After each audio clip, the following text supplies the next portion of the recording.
Quando Abraão tinha 100 anos, ele teve seu filho Isaque. E quando Isaque tinha 60 anos, ele teve os filhos gêmeos, Esaú e Jacó. Isaque também só teve um filho aos 60 anos. Pode-se dizer que ele esperou por longos anos de perseverança. No entanto, em comparação com os anos que seu pai Abraão esperou para ter o filho da promessa, o período foi muito mais curto e o tempo foi antecipado. E enquanto Abraão teve apenas um filho, Isaque, este teve 2 filhos de uma só vez, Esaú e Jacó. Ao vermos essa situação, como nos sentimos? Não parece que a obra de cumprimento da promessa de Deus está ganhando velocidade? Sentimos que um futuro esperançoso nos aguarda. No entanto, se olharmos para a passagem de hoje, a obra de Deus, que parecia se desenrolar sem problemas, parece estar em crise, prestes a se extinguir devido à discórdia na família de Isaque. Na casa de Isaque nasceram filhos gêmeos, Esaú e Jacó. Como na profecia dos versículos 22 e 23 que vimos ontem, vemos que Esaú e Jacó estão seguindo caminhos diferentes. Suas personalidades são diferentes, seus temperamentos são diferentes e eles têm estilos de vida completamente distintos. O texto diz que Esaú era um caçador habilidoso e gostava de sair para o campo. Por outro lado, Jacó era um homem tranquilo que se sentia mais à vontade em casa. As pessoas não podem ser todas iguais, certo? As personalidades e os temperamentos podem ser diferentes. É perfeitamente normal que sejam diferentes. Então, como essa diferença deve ser superada? Respeitar e compreender as diferenças um do outro e unir os corações em direção à providência de Deus deveria ser a atitude desejável do povo da aliança. No entanto, vemos que a família de Isaque não conseguiu fazer isso. Vemos que as diferenças um do outro não são respeitadas ou compreendidas, e não levam à harmonia e paz familiar. Vemos também que eles não conseguem alcançar a unidade em direção à promessa de Deus. Ao olharmos para o texto, qual parece ser a razão? Pode-se dizer que os pais de Esaú e Jacó, Isaque e Rebeca, desempenharam um papel fundamental nisso. No versículo 28, lemos: Isaque preferia Esaú, porque gostava de comer de suas caças. Rebeca, porém, preferia Jacó. O amor correto não está sendo praticado na família. O favoritismo está acontecendo. Isaque favorecia Esaú. A razão, diz o texto, é que ele gostava da carne de caça que Esaú trazia. Por outro lado, diz que Rebeca amava Jacó. Mas a razão para o amor de Rebeca por Jacó não é mencionada especificamente. Provavelmente, como Jacó tinha uma personalidade mais dócil que Esaú, ele deve ter obedecido mais à sua mãe. E, por estar sempre em casa e ajudar nas tarefas domésticas, ele deve ter feito coisas que o tornaram amado por Rebeca. Isaque e Rebeca não conseguiram acolher e compreender as diferenças de seus filhos.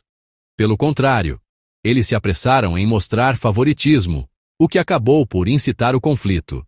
Podemos ver que a fé individual de Isaque e Rebeca também não era muito boa, e que o relacionamento do casal também não era harmonioso. Eles mostram uma aparência muito deficiente para serem chamados de povo da aliança.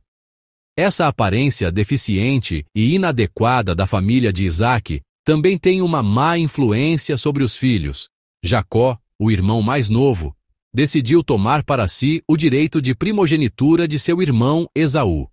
Jacó previu que seu irmão Esaú voltaria da caça e, de propósito, preparou um ensopado vermelho para aquele momento. E, como esperado, Esaú, ao voltar da caça, para saciar sua fome, diz: Dê-me um pouco desse ensopado vermelho aí, esperando comer o ensopado. Jacó não perde a oportunidade. Ele diz a seu irmão Esaú para lhe vender, para lhe passar o direito de primogenitura naquele mesmo dia. O que vocês acham da atitude de Jacó? Não é desprezível e astuta? A atitude misericordiosa e generosa de seu pai Isaque e de seu avô Abraão não se vê em lugar algum. Parece que ele está apenas cheio da ganância humana equivocada de tomar o direito de primogenitura de seu irmão a qualquer custo. Então, vamos pensar um pouco. Por que Jacó desejava tanto obter o direito de primogenitura? Na sociedade do Antigo Oriente Próximo, o cerne do direito de primogenitura estava relacionado à herança que se podia receber. Na distribuição da herança, cada filho da família recebia uma porção, e o primogênito recebia 2 porções. Em suma, o primogênito recebia o dobro da herança dos outros filhos. Portanto, o desejo de Jacó de obter o direito de primogenitura pode ser visto superficialmente como um desejo de receber uma parte maior da herança de seus pais. No entanto, há um significado mais profundo aqui. Na verdade, Jacó era uma pessoa que poderia ter vivido muito bem sem a herança de Isaque. O que ele precisava, o que ele queria herdar, não era simplesmente uma propriedade material. Jacó tinha fé e esperança na promessa que Deus fez a seu pai e a seu avô, Abraão. Jacó tinha a convicção de que a promessa de Deus a seu avô e a seu pai seria continuada através da bênção concedida ao primogênito. Foi por isso que Jacó lutou com todas as suas forças para obter o direito de seu irmão, o direito de primogenitura. Portanto, embora não da maneira correta, Jacó identificou a fraqueza de seu irmão que voltaria da caça e explorou essa fraqueza, planejando tudo para que ele pudesse facilmente entregar o direito de primogenitura, que não parecia muito importante no momento. E as coisas aconteceram de acordo com seu plano. Assim, Esaú entregou seu direito de primogenitura a Jacó. Poderíamos analisar esta passagem de várias perspectivas, mas hoje gostaria que olhássemos para esta situação da perspectiva de Esaú e a aplicássemos a nós mesmos. Haveria alguém entre vocês que pensa que a situação de Esaú foi injusta? Mesmo que não seja totalmente injusta, alguém sente uma certa inquietação? Sou só eu que sinto isso? Vocês não acham que, da perspectiva de Esaú, ele poderia se sentir um tanto injustiçado? A questão é: não foi por causa da profecia que Deus disse a Rebeca que Esaú entregou seu direito de primogenitura ao irmão? Desde que estavam no ventre, não foi profetizado por Deus que o irmão mais velho serviria ao mais novo, e por isso Esaú não teve outra escolha a não ser entregar seu direito de primogenitura? O fato de seus destinos terem sido predeterminados pode parecer injusto. Além disso, do ponto de vista de Esaú, ele poderia ter sentimentos de desapontamento e ressentimento em relação a seus pais. Não foi porque Isaque e Rebeca não governaram a família em harmonia, mas tomaram partido e favoreceram cada um a um filho, permitindo que a relação com Jacó piorasse? E por causa disso, não é possível pensar que aquele Jacó malcriado, confiando apenas no apoio de sua mãe, ousou cobiçar até mesmo o lugar de seu irmão mais velho? Além disso, não seria a maldade de Jacó que projetou uma situação irresistível para Esaú, que voltava da caça, e o forçou a uma escolha astuta, o erro maior? E que validade legal tem um prato de ensopado para que ele tenha certeza de que possui o direito de primogenitura? Esses pensamentos não poderiam ter passado pela cabeça de Esaú? Certamente que sim. Mas, amados, apesar de tudo, Esaú fez a escolha errada. Mesmo que houvesse muitas razões para ele se sentir injustiçado e ressentido, Esaú fez a escolha errada. Por que Esaú fez a escolha errada? Porque Esaú considerava a promessa e a bênção de Deus, dadas através do primogênito, como algo garantido. Ele deve ter pensado que, por ter nascido primeiro, essa bênção era naturalmente sua, a porção do primogênito. Mas, amados, não há absolutamente nada garantido neste mundo. Nada é garantido. Não há bênção garantida. No momento em que se considera a bênção de Deus como garantida, acaba-se por tratá-la com leviandade. Essa é a limitação e a fraqueza humana. Além disso, a decisão de Esaú de vender seu direito de primogenitura por uma fome momentânea mostra bem o quão levianamente ele o considerava em seu dia a dia. Ele transformou o ato de desfrutar da bênção de Deus e se tornar um descendente da aliança em algo sem valor, valendo menos que um prato de ensopado. Ele se esqueceu do peso e do valor do direito de primogenitura que possuía. O direito de primogenitura não é de forma alguma leve, nem é sem valor. Mas Esaú o tratou com leviandade. Ele o considerou sem valor. No versículo 32 vemos Esaú dizer: Estou quase morrendo. De que me vale esse direito? Ele está dizendo: Estou morrendo de fome agora.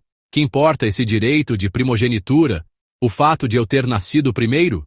E assim, jogou no chão a promessa e a bênção de Deus. Que desculpa Esaú poderia dar? Culparia a Deus, que profetizou que o irmão mais velho serviria ao mais novo? Mesmo que Deus não tivesse profetizado, Esaú seria esse tipo de pessoa. Culparia seus pais? Diria que foi por causa de seus pais, porque eles criaram essa situação entre os irmãos? Ou culparia seu irmão, aquele Jacó astuto? Ele não pode usar nada como desculpa. No final, a culpa é do próprio Esaú, por não ter considerado e guardado a aliança e a bênção de Deus como algo precioso. Por causa de uma dificuldade momentânea, de uma fome momentânea, Esaú desistiu com demasiada facilidade do direito de primogenitura, que teria um grande impacto em seu futuro. Espero que possamos olhar para dentro de nós e ver se não há um pouco de Esaú em nós. Embora confessemos ser filhos abençoados de Deus, não teríamos nós, para resolver uma dificuldade momentânea, uma fome, jogado fora o valor da fé, o peso desta palavra? E não estamos dando desculpas, dizendo que o resultado disso é tudo por causa de Deus, por causa dos pais ou por causa de algo que nos cerca. Que desculpa podemos dar? No final, devemos olhar para nossa própria fraqueza, por termos tratado a bênção de Deus e o valor de sua palavra com leviandade. A Bíblia fala de um homem que vendeu tudo o que possuía para obter um tesouro escondido no campo, mas também fala de um homem que, sendo fiel aos seus próprios desejos, perdeu um tesouro valioso. Esaú é o infeliz protagonista dessa história. Deus já nos deu muitas bênçãos, e como Abraão, nos chamou a todos para sermos uma fonte de bênção. Através de nós, nossos vizinhos e as nações serão abençoados. Espero que este seja um dia de gratidão pela graça do Senhor, que nos chamou para sermos uma bênção. Peço sinceramente que todos nós não persigamos as doces bênçãos do mundo que estão diante de nossos olhos, mas que vivamos com fé, esperando pela bênção eterna, o reino de Deus.